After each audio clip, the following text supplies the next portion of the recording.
আমার স্বামী আমার মেয়েকে বলছিল, প্রিয়া, তুমি কি আমার কথা মতো সব করতে রাজি আছো? তখন প্রিয়া উত্তর দিল, হ্যাঁ বাবা, আমি রাজি। তারপর প্রিয়া বলল, বাবা, আমি এখনো বিয়ে করতে চাই না। তার এই ইচ্ছেটা আমার কাছে একটু অদ্ভুত লাগল। তখন আমার স্বামী বলল, প্রিয়া, আমি তোমার ভবিষ্যতের কথা ভেবেই এই কাজটা করতে বলছি। আমার কথা মতো কাজ করো। প্রিয়া উত্তর দিল, কিন্তু বাবা, আমি এমনিতেই মানসিকভাবে কষ্টে আছি। আর আপনি আমাকে এমন কিছু করতে বলছেন যা আমি বুঝতে পারছি না। আমি তখন থেকেই আন্দাজ করছিলাম যে বন্ধ ঘরের পেছনে কিছু ঘটছে।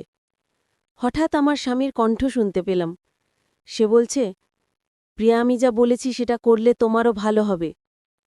আমার স্বামী বলল, প্রিয়া, ভুল বুঝো না। আমরা যা করছি তা আমাদের মধ্যেই সীমাবদ্ধ থাকবে। তোমার এবং আমার ভালোর জন্যই করছি। হঠাৎ আমি প্রিয়ার কান্নার শব্দ শুনতে পেলাম। সে বলছিল, বাবা, আমি অনেক কষ্টে আছি। এরকম কথা শুনে আমি বুঝলাম কিছু একটা ঠিক হচ্ছে না। এই পরিস্থিতিতে আমি তার ঘরে ঢুকে গেলাম।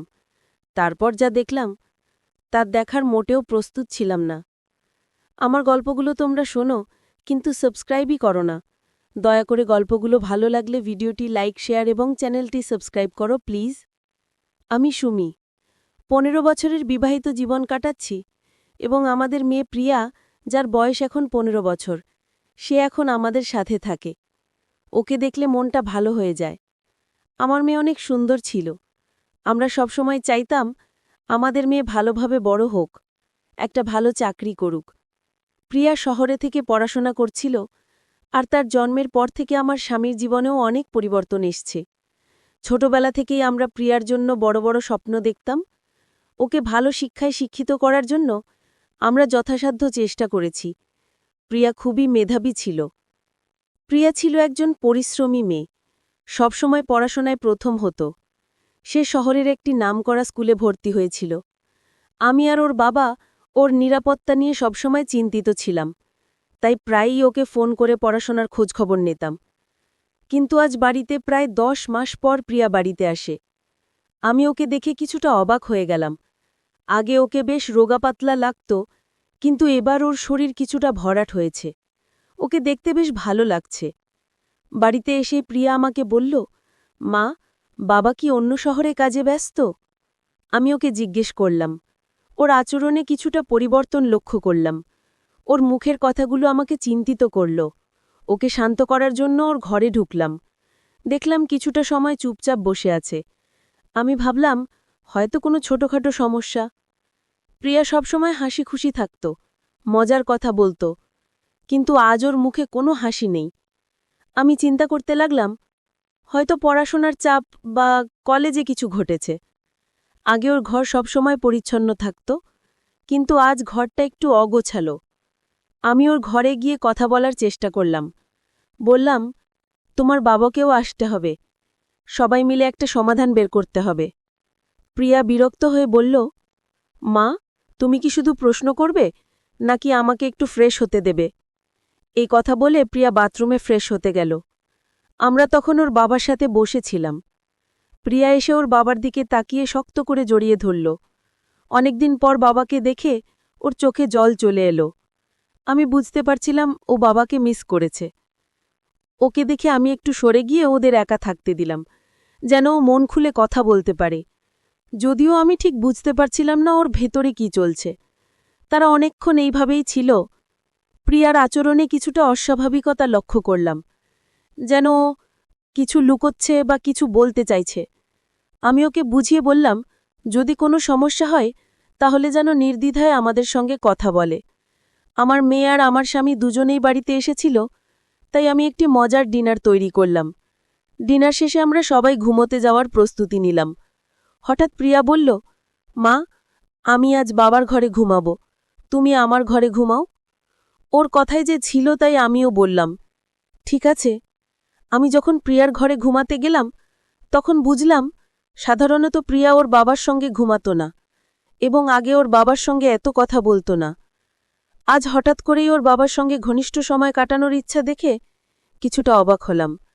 ভাবলাম হয়তো ওর বাবার সঙ্গে কিছু গুরুত্বপূর্ণ কথা বলতে চায়।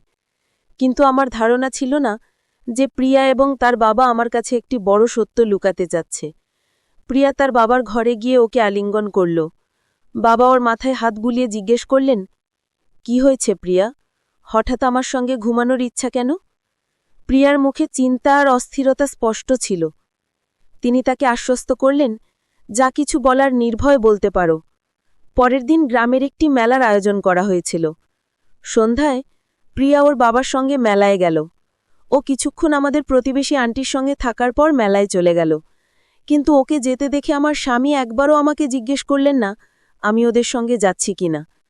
প্রিয়ার মুখে হাসি থাকলেও ওর বাবাকে রাগান্বিত দেখাচ্ছিল, বিশেষত গ্রামের মানুষের সামনে ওর পোশাক নিয়ে। ও একটা ছোট্ট স্কার্ট আর টপ পরেছিল। আমি প্রিয়াকে বললাম, প্রিয়া, এটা এমন শহর না যেখানে তুমি এভাবে পোশাক পরতে পারো। প্রিয়া শান্তভাবে বলল, মা, এটা আমার পোশাক, আর আমি যা চাই তা পরব। আমি এখানে অল্প সময়ের জন্য এসেছি এবং আমি নিজের মতো করে বাঁচতে চাই। ওর এই আত্মবিশ্বাস দেখে আমি অবাক হলাম। আমি প্রিয়াকে বোঝানোর চেষ্টা করলাম, আমি বুঝি তুমি নিজের মতো করে বাঁচতে চাও, কিন্তু এখানকার মানুষের চিন্তাভাবনা ভিন্ন। আমার স্বামীও তখন প্রিয়ার পক্ষে কথা বললেন, আমাদের উচিত তোকে নিজের মতো থাকতে দেওয়া। ও এখন বড় হয়েছে এবং নিজেই সিদ্ধান্ত নিতে পারে। আমাদের ওর জীবনে হস্তক্ষেপ করা উচিত নয়। আমি লক্ষ্য করলাম আমার স্বামীর চিন্তাভাবনায় পরিবর্তন এসেছে। আগে তিনিও এ বিষয়ে চিন্তিত থাকতেন, কিন্তু এখন তিনি ওকে সমর্থন করছেন। হয়তো অন্য শহরের জীবনধারা তার উপর প্রভাব ফেলেছে। আমি মনে মনে ঠিক করলাম মেয়ের সঙ্গে একান্তে কথা বলবো। তবে আজকের রাতে এইসব ভাবনা থেকে মুক্তি পেতে চাইলাম। কিছুক্ষণ পর আমি শুনতে পেলাম যে আমার স্বামীর ঘর থেকে অদ্ভুত আওয়াজ আসছে। ঘর থেকে বেরিয়ে দেখলাম ওর ঘরে আলো জ্বলছে। আওয়াজটা শুনে আমি ওর ঘরের দিকে এগিয়ে গেলাম, কারণ আমি ওর সঙ্গে কথা বলতে চেয়েছিলাম। আমি শুনতে পেলাম কেন প্রিয়া এমনভাবে চিৎকার করছে। আমি ওর ঘরের দরজার কাছে যেতেই আমার হাত হঠাৎ করে দরজায় ধাক্কা খেয়ে গেল। আমি দরজায় টোকা দিতেই প্রিয়ার আওয়াজ বন্ধ হয়ে গেল। ঘরটা তখন অন্ধকারে ছিল। আমি বিভ্রান্ত হয়ে পড়লাম।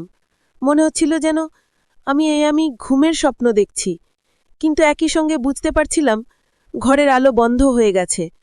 কোনো আওয়াজ না পেয়ে আমি ধীরে ধীরে রুমের দরজা খুললাম। মৃদু আলোতে দেখলাম তারা আরামে ঘুমাচ্ছে। আমিও পরে ঘুমিয়ে পড়লাম। পরদিন সকালে প্রিয়াকে জিজ্ঞেস করলাম, তুমি ঠিক আছো তো? প্রিয়া আমাকে আশ্বস্ত করে বলল, মা, আমি ঠিক আছি।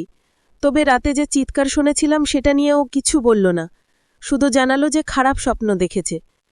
কিন্তু আমার মনে হচ্ছিল সবকিছু ঠিকঠাক নয়। মনে হচ্ছিল কিছু একটা লুকানো হচ্ছে। সেদিন রাতে আমি ঠিক করলাম আমাকে খুঁজে বের করতে হবে আসলে কি ঘটছে। যখন সবাই ঘুমিয়ে পড়ল, আমি আবার মনোযোগ দিয়ে শুনতে শুরু করলাম। আমার স্বামীর ঘর থেকে প্রিয়ার গলার আওয়াজ পেলাম। ওদের কথাবার্তা শুনে মনে হচ্ছিল বাবা মেয়ের সম্পর্ক যেন এক নতুন মাত্রায় পৌঁছেছে।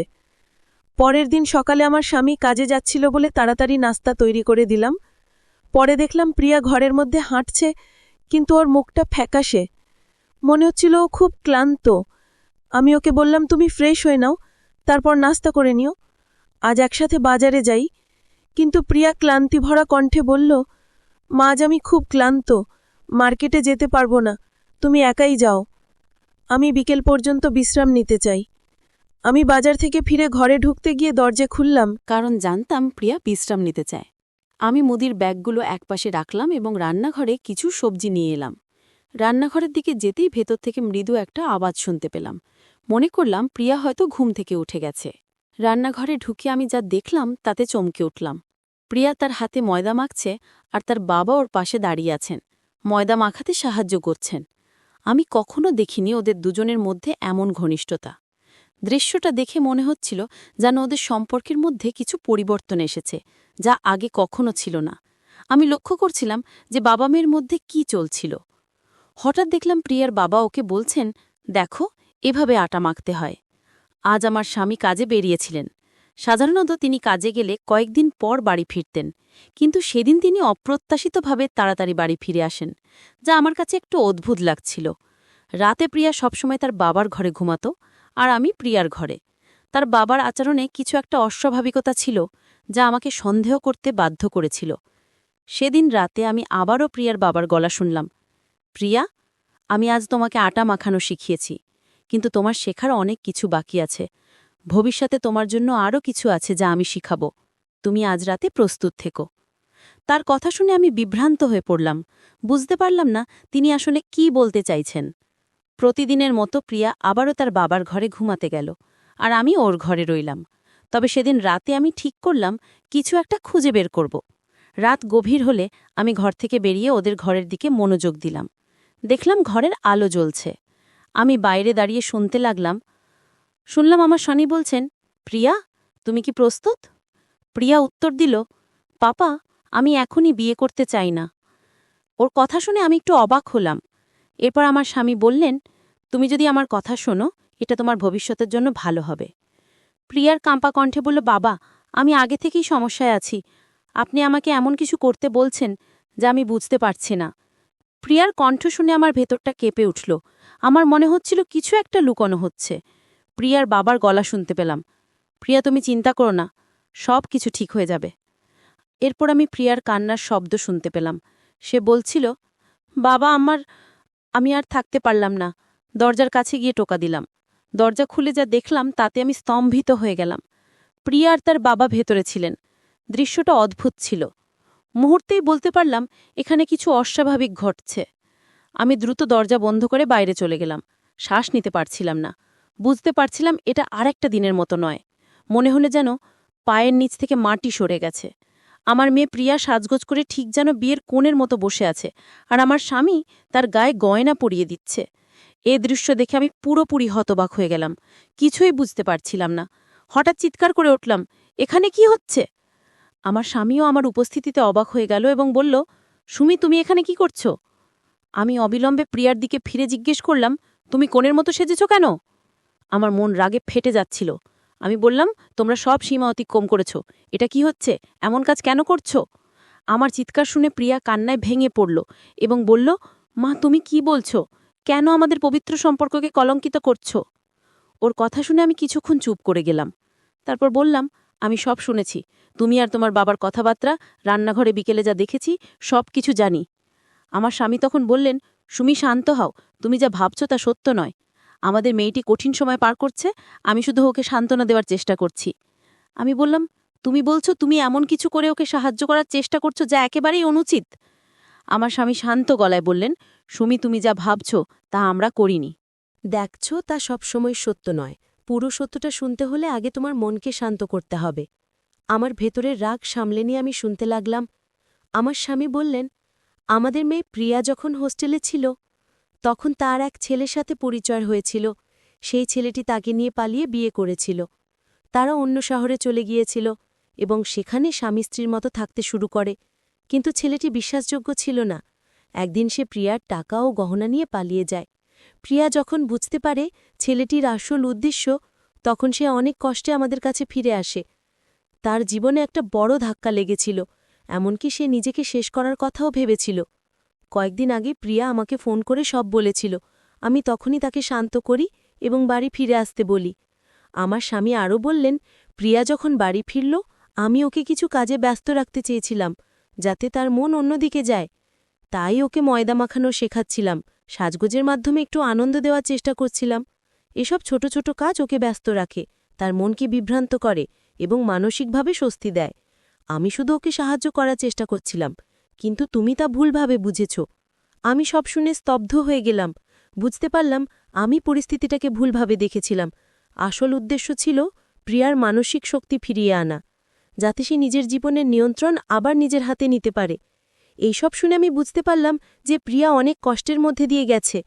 আমি এবং আমার স্বামী মিলে ঠিক করলাম যে ওকে এই মানসিক যন্ত্রণা থেকে বের করে আনতে হবে। একজন অভিভাবক হিসেবে প্রিয়ার বাবাও একইভাবে তার পাশে দাঁড়িয়েছে, কারণ এই ধরনের পরিস্থিতিতে মা-বাবার ভূমিকা খুবই গুরুত্বপূর্ণ। আমরা দেখেছি সমাজে ছেলে ও মেয়ের মধ্যে সম্পর্ক তৈরি হলে নানা ধরনের ঘটনা ঘটে। শুরুতে সবকিছু ঠিক থাকলেও সময়ের সাথে সাথে তাদের মধ্যে দূরত্ব তৈরি হতে পারে এবং কখনো কখনো তারা একে অপরের থেকে বিচ্ছিন্ন হওয়ার সিদ্ধান্তও নিতে পারে। কিন্তু এই বিচ্ছেদ মেয়েটির জন্য মানসিকভাবে কষ্টকর হয়ে উঠতে পারে। গল্পটা কেমন লাগলো জানাতে ভুলবে না। আরও মজার মজার রোম্যান্টিক গল্প শুনতে চাইলে ভিডিওটি লাইক, শেয়ার এবং চ্যানেলটি সাবস্ক্রাইব করতে এবং বেল আইকনটি ক্লিক করতে ভুলবে না। ধন্যবাদ।